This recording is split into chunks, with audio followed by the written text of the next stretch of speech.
लेकिन शुद्ध गाय का गोबर, इस गोबर से नहाने से चमड़ी का कोई भी रोग हो, मैं गारंटी लेता हूं चमड़ी चलो भाई देखो अब मैं क्या करता हूँ। ये तो गौ माता का गोबर है। अब पता नहीं आप जर्सी का ले आए कि भैंस का ले आए। हाय गाइस, आप लोग कैसे हो सब। आज फिर एक आपके लिए नया वीडियो लेकर आया, एक पाखंडी बाबा का। वो दूसरे को बोलता है गाय का मूत्र पियो, गाय का गोबर खाओ। जब उसको खुद को खिलाने जा रहा है, वो पाखंडी बाबा बोल रहा है ये शुद्ध नहीं है, ये जर्सी का क्या है या देसी का है, वो खुद नहीं खा रहा है। तो ऐसे पाखंडी बाबा को बात नहीं सुनना, देखो अब मैं क्या करता हूँ। वो सब पाखंड होता है। गौ माता का गोबर है। अब पता नहीं आप जर्सी का ले आए कि भैंस का ले आए। अच्छा, अब ये भेद भी हो जाएगा। बिल्कुल भेद है। अच्छा, हमको सिखा रिया है। तो आप तो इसके जानकार हैं, विशेषज्ञ हैं, आप तो देखकर बता देंगे कि किसका है। नहीं, ये सब देख के बताने की चीजें नहीं है। देसी गाय का गोबर ही शुद्ध है। लेकिन ऐसे देखकर पता नहीं चलता। नहीं, ये पता चलता, उसके भी गुण होंगे, पर वो यहाँ पे अब कहाँ लिबर्टी ले आए हम आपके बीच में। तो ये क्या, ये इसको जैसे अगर कोई शुद्ध आपके जितना जानने वाला नहीं है, उसको शुद्ध के बारे में पता नहीं है, शुद्ध देसी आपने कहा गोबर का इस्तेमाल करो। हाँ, वो इसका इस्तेमाल क्या सौंदर्य प्रसाधन में कर सकता है? शुद्ध देशी गाय, भैंस का नहीं और जर्सी का नहीं। जर्सी का तो बिल्कुल नहीं, भैंस का तो बिल्कुल नहीं, केवल शुद्ध देसी गाय वेद लक्षणा। उस गाय के गोबर में गुण हैं, उस गाय के गौमूत्र में, अर्क में गुण हैं, सबके मूत्र में गुण नहीं है। गजब बेइज्जती है। नहीं तो अगर इस तरीके से गोबर आपको कहीं मिले तो उसको सौंदर्य प्रसाधन के तौर पर इस्तेमाल नहीं करना चाहिए। ये गोबर खेतों में डाल के खाद बनाने के काम का है, लेकिन जो देशी गाय का गोबर है वह आपके लिए अमृत का। आपने क्या कहा था गोबर के संदर्भ में? क्या आपने इस तरीके के तरीके के भेद बताते हुए कहा था? जरा वो देखते हैं, वो सुनते हैं। एक बार दिखाइए जरा, फिर उसके बाद चर्चा में वापस आते हैं। आपने कभी गाय के गोबर से अपने मुंह को धुला? नहीं। केमिकल युक्त फेस वॉश आप यूज करते हैं, लेकिन शुद्ध गाय का गोबर, इस गोबर से नहाने से चमड़ी का कोई भी रोग हो, मैं गारंटी लेता हूं चमड़ी संबंधी कोई भी रोग हो, आप गऊ के शुद्ध देसी गाय के दो गोबर से स्नान करेंगे तो आपका चमड़ी का रोग समाप्त हो जाएगा। इतनी ताकत गोबर में है। देखिए, मैंने कहा, और सिर्फ इतनी बात नहीं है, बांझपन का भी इलाज है ये। क्या बोला तूने? तो ये गाय के संदर्भ में आपने कहा, ये बात स्पष्ट है। अब जरा प्रियंका गुप्ता जी ये बताएंगे आपकी कितने बार आपने गोबर से फेशियल किया है, गाय के गोबर से लोगों का? हाँ सर, मैंने तो आज तक, जो मेरी इंडस्ट्री है इसमें, मुझे कहीं पे भी पढ़ाया और सिखाया नहीं गया कि गोबर से आप फेशियल कर सकते हो या गोबर से अपने स्किन को चमका सकते हो। और जैसे कि बाबा जी बता रहे हैं, और अगर ऐसा है तो इसके ऊपर रिसर्च जरूर करना चाहिए। ये अश्विनी जी, आपका कोई इसमें आप एनलाइटन करेंगे क्या? इस तरीके की कोई बात आपके संज्ञान में कभी आई? हाँ, नहीं, as a this thing psychologist मैं बोलूंगा, अगर इन्होंने कहा है तो इनके पास कोई प्रूफ होगा। हाँ, और वो प्रूफ आप सामने लाइए, क्योंकि क्या होता है कि बहुत से लोग जो भी बात करते हैं प्रूफ नहीं। तो अगर आपके पास प्रूफ है, लाइए, लोगों को प्रूफ करके दिखाइए। हमारे शास्त्रों में इसका खूब प्रूफ है। नहीं जी, एक मिनट, मैं शास्त्रों की बात यहां नहीं कर रहा, मैं आज के संदर्भ में बात कर रहा हूं। क्या आपने ऐसा कोशिश करी और आपको रिजल्ट मिला? और मिला तो उसको शख्स को वापस हम लोगों का एक त्योहार आता है जी, श्रावणी। सुना है आपने? बिल्कुल सुना है। श्रावणी कब आती है? आप बताइए ना, मैं आप सुन रहा हूं आपकी बात सारी।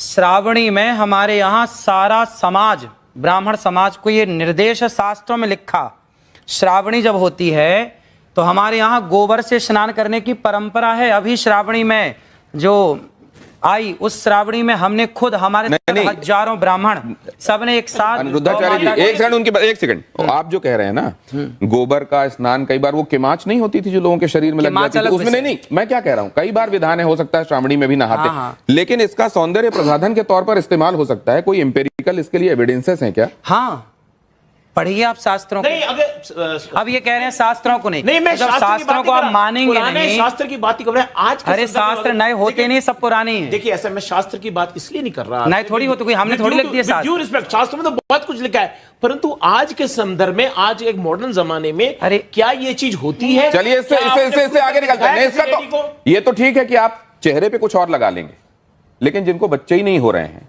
वो क्यों आईवीएफ क्लिनिक की तरफ जा रहे हैं? जरा ये देखिए क्या कहा अनिरुद्धाचार्य जी ने, जरा देखिए वो, और उसके बाद इस चर्चा पर लौटते हैं।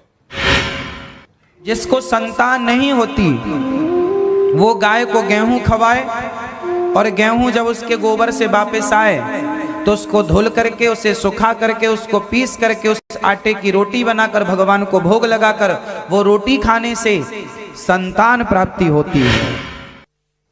अनिरुद्धाचार्य जी, हाँ, आप मैं इस पे बोलूं? आपने ये किस पे एक्सपेरिमेंट किया? खुद पे, दूसरों पे देखा है? आप सही पकड़े हैं। सुनेंगे आप? हाँ।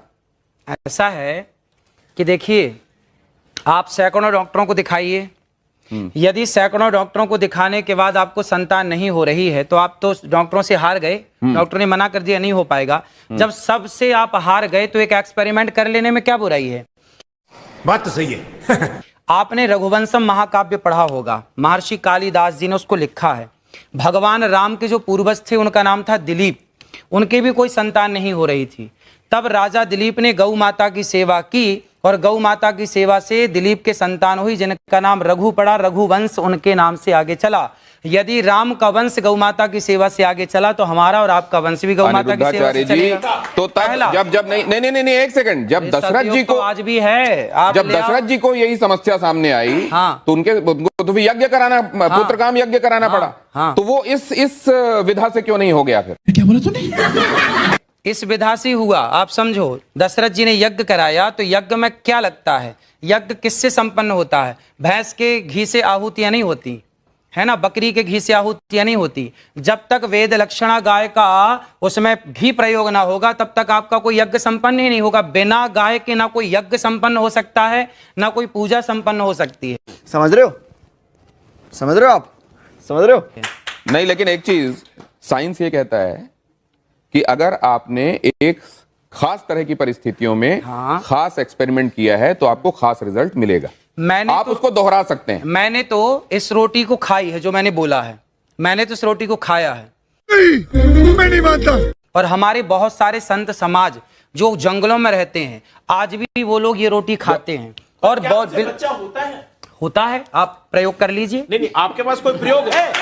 नहीं, आपके पास कोई प्रयोग है? देखिए, बोलने में हमारे साथ प्रयोग है इसलिए बोल रहे हैं। प्रयोग ना होता तो बोलते नहीं। आप देखिए, ऐसा कोई भी चीज हम करते हैं उसके साथ प्रूफ लाते हैं कि भाई ये हमारा रिजल्ट है, ये हमारा एग्जाम्पल है। सिर्फ इतना नहीं, गौमूत्र और गाय के गोबर के संदर्भ में कैंसर के इलाज वाला दावा भी किया जाता रहा है। क्या अनिरुद्धाचार्य जी मैं ठीक कह रहा हूं? हाँ, डॉक्टर साहब बैठे हैं। मतलब किसी भी स्टेज का कैंसर तक ठीक हो जाता है।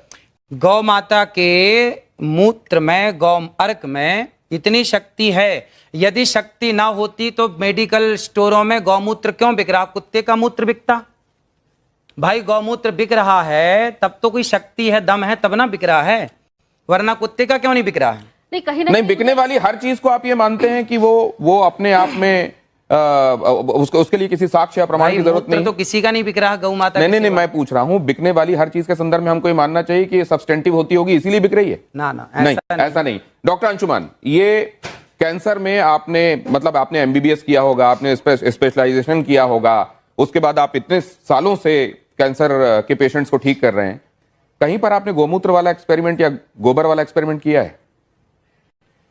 शुरुआत यहां से करें कि हमारा संविधान आर्टिकल 51A सेक्शन H कहता है citizen of India should have scientific temper. वैज्ञानिक सोच रखना चाहिए। गैर वैज्ञानिक सोच रखना और उसको प्रत्यक्ष प्रमाण बोलना असंवैधानिक बात है और कानून के खिलाफ है, पहली बात। दूसरी बात, जो कैंसर ठीक होने की बात है, चाहे गोबर गाय का हो, भैंस का हो या किसी का हो, गोबर होगा। लेबोरेटरी की बात इन्होंने कही है, कैंसर ठीक होने की बात कही है। मैं अभी लाइव या रिकॉर्डेड इस पे चैलेंज करता हूं, मरीज इनका मॉनिटर मैं करूंगा, कैंसर है, जांच कराऊंगा, ठीक करें।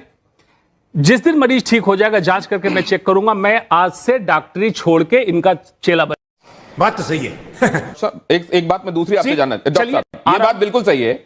अगर आप जाएंगे, संविधान खोलेंगे, देखेंगे प्रीएम्बल के बाद आपको जो ड्यूटीज और आपके जो राइट्स हैं जहां पढ़ाए जाते हैं, वहीं पर आपकी ड्यूटीज में यह है कि आप हिंदुस्तान में साइंटिफिक टेम्परामेंट को, हम सबकी जिम्मेदारी है कि आप साइंटिफिक टेम्परामेंट को बढ़ावा देंगे, वैज्ञानिक सोच को बढ़ावा देंगे। ये बात बिल्कुल सच है। लेकिन डॉक्टर साहब, क्या आप ये बात मानते हैं कि विज्ञान का भी अभी बहुत सारी उन जगहों पर पहुंचना बाकी है जहां शायद हमारे शास्त्र पहले पहुंच चुके हैं? ये बात आप मानते हैं कि नहीं? बिल्कुल। आप एलोपैथिक दवाइयां खाते हैं कि नहीं खाते हैं? हमें जरूरत है दवाइयों की। नहीं, आपके आसपास वाले किसी को कभी बीमार हुआ तो आप क्या कहते हैं कि किसको दिखाओ जाकर? हम तो यही कहते हैं डॉक्टर को दिखा लो।